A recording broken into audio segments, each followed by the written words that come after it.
Meghan Markle sat down with actress and activist Jameela Jamil to challenge the stereotypes and judgments women face in the world of activism in the latest episode of her podcast, released on Tuesday. The pair discussed the unspoken annoyance that swirls around female activists, with Jameela delving into her own work as an advocate for mental health who challenges diet culture.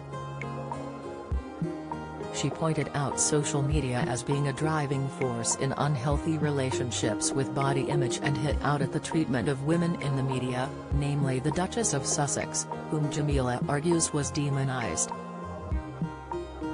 She said, "It's an unfathomable amount of SHT that you take, Meghan. I can't believe it.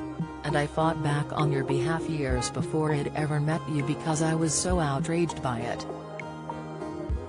I was so outraged by the twisting of this, very normal, very kind, very civilized woman.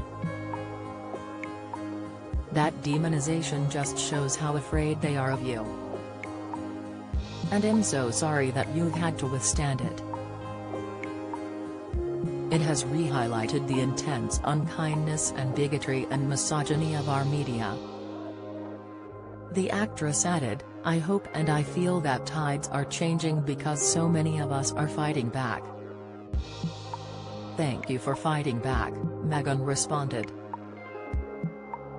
Prince William is holding huge grudge against Harry and Meghan. Prince William and Prince Harry were united in grief as they mourned the loss of their grandmother, Queen Elizabeth II.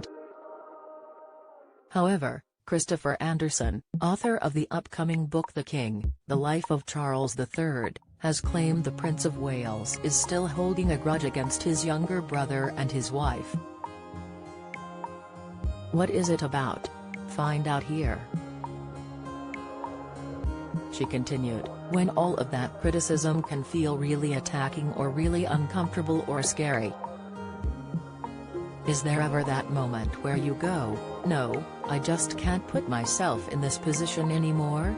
Jameela replied, "Yeah, I've been through quite a lot of smear campaigns in the past, and when it got too much one time, where it became like really gratuitous, and I saw how much the public were enjoying joining in on it, I felt so exhausted and everything just felt very hopeless and pointless, and I saw such an ugly side of society that it made me kind of want to tap out.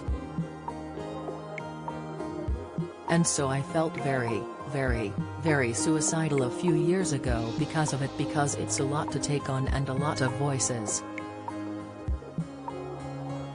And I'm okay with being criticized for what I've done wrong, but I'm absolutely not okay with being lied about and having all of my words twisted and doing interviews for publications and broadsheets and having those take my words completely out of context."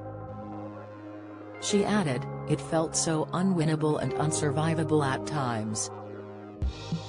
Meghan has previously opened up about having suicidal thoughts during her time as a working royal, telling Oprah Winfrey in 2021, "Look, I was really ashamed to say it at the time and ashamed to have to admit it to Harry, especially, because I know how much loss he has suffered, but I knew that if I didn't say it, then I would do it.